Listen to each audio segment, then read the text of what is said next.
If I asked you to name the most useless form in Dragon Ball, I'm sure you're all thinking of different answers. But what's actually the most useless form in the entire series? Maybe they even all have a purpose when looked at narratively. And let me just get this out of the way immediately, it isn't Super Saiyan 3. Now, I play up my hate for Super Saiyan 3 because I think it's funny, but my dislike for it almost entirely comes from what it did to Goku's character in the Buu saga, and the fact that it feels very forced into the narrative when compared to the foreshadowed Super Saiyan and Super Saiyan 2 forms. I think people read the word overrated in my title for my Super Saiyan 3 video and thought I actually said useless or worst, but I just think it's overrated, especially among the casual fan base due to how cool they think it looks and what it does in the non-canon Dragon Ball Z movies. At the very least though, it isn't useless. Whether or not I think it was actually necessary from a writing perspective, the form did buy enough time for Trunks to get the Dragon Radar from Capsule Corp. Similarly, Gotenks also uses Super Saiyan 3 in his fight with Super Buu after exiting the Time Chamber. Aside from the form being required for Gotenks and Piccolo to escape at all, which stops Buu from destroying the Earth while they're betrayed and trapped, Super Saiyan 3 also makes Gotenks strong enough to successfully stall Buu, allowing Gohan's potential to finish being unlocked and for him to arrive on Earth. Though I will say Buu also allowed that to happen, so I could only give Super Saiyan 3 a little bit of credit here. That said, for the sake of this video, I will include Dragon Ball Daima when applicable, and Super Saiyan 3 Vegeta gets Super Saiyan 3's only notable win in a work with direct, heavy Toriyama involvement, so that counts for some. Having one or the other should give a form enough to escape being called the most useless form in the series, and accomplishments don't specifically mean wins, like I showed with Super Saiyan 3. I also want to focus on prominent characters, so no Chief Moganayan battle mode from Dragon Ball Super Episode 2 or things like it. For the next form, let me go from defending a form I dislike to defending a form I love. Super Saiyan God. I'm sure a lot of you think this form has no accomplishments, and narratively it has no foreshadowing or build-up as well as no narrative connection to Goku as a character, so it must be useless. I mean, it literally loses its debut fight before getting fully replaced one arc later, but that isn't exactly true. I think people forget this, but Super Saiyan, a form praised for its build-up, has all of its foreshadowing happen over the course of its introductory arc. I've seen a lot of people say the form is foreshadowed in the Saiyan saga, but that just doesn't happen. The only line about Super Saiyans in that arc is Nappa using the term to mean something else entirely, calling any human Saiyan hybrid a Super Saiyan, which is clearly retconned by the time of the Frieza saga. Obviously, Battle of Gods was originally a movie, and even its arc version is less than 20 episodes long, so it doesn't have a lot of time to build up the form, but the build-up is still there, even if it's not nearly as good as the build-up for Super Saiyan on Namek. My point is, foreshadowing and build-up can happen in the arc that a form is introduced, but more importantly, this form is pretty symbolic for Goku. In the Battle of Gods movie, and in one line of the Dragon Ball Super arc version, Goku is a bit upset that he had to rely on others to get so powerful, annoyed that the strength didn't come from himself. What Goku doesn't realize is that the people involved in the ritual only exist and can participate in the ritual successfully because of him. Of course, his sons and his unborn grandchild are directly linked to him, but Vegeta changing as a person and settling down on Earth, starting a family of his own, are also due to Goku's influence.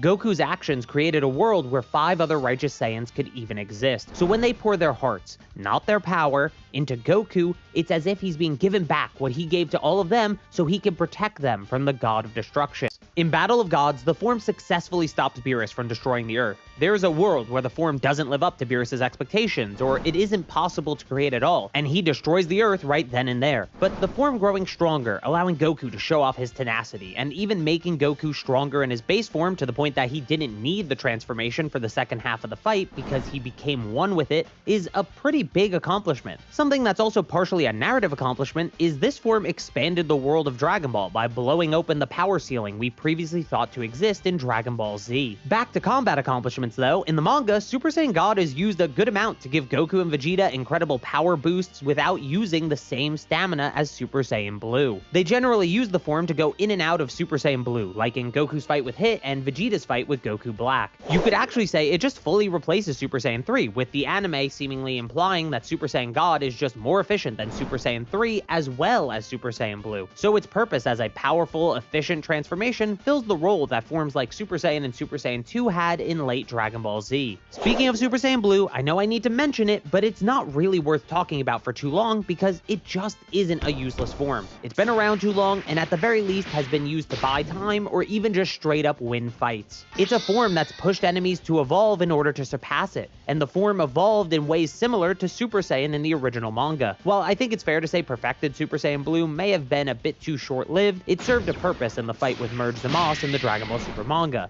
Blue Evolution, on the other hand, is something I'll have to talk about in a bit more detail. Blue Evolution first appeared in the Dragon Ball Super anime, then was adapted in a slightly different way by Toyotaro for the Dragon Ball Super manga. In both continuities, the form is unlocked during the Tournament of Power, with the anime specifically framing this as Vegeta's limit-breaking form that he achieves on his own path to power, while Goku goes after Ultra Instinct. I think people fairly dislike this form since it's just not that interesting. In the anime especially, it's a retread of Super Saiyan Grade 2, but with an emotional awakening that's usually reserved for entirely new forms, not variations or, for lack of a better term, evolutions. That being said, the generic way Vegeta unlocks it isn't terrible, and it's at least a little different in the manga as it's brought about by his frustration of always falling behind Goku, somewhat paralleling the anime filler scene of how Vegeta unlocked Super Saiyan in the first place. More importantly than anything though, this is Vegeta's main form in the Moro arc of the Dragon Ball Super manga, and it, along with his new abilities, forces the story to progress. He's also clearly using the form to amplify his Force Spirit Fission at the end of the arc to stop Moro from getting an instant win, buying them time for the actual victory to happen, which is not a lot, but it's definitely not useless. Obviously, Grade 1 isn't useless, and Grade 4 was seemingly essential to surpassing the Super Saiyan Wall, something Grade 2 and Grade 3 thought they did, but actually didn't. So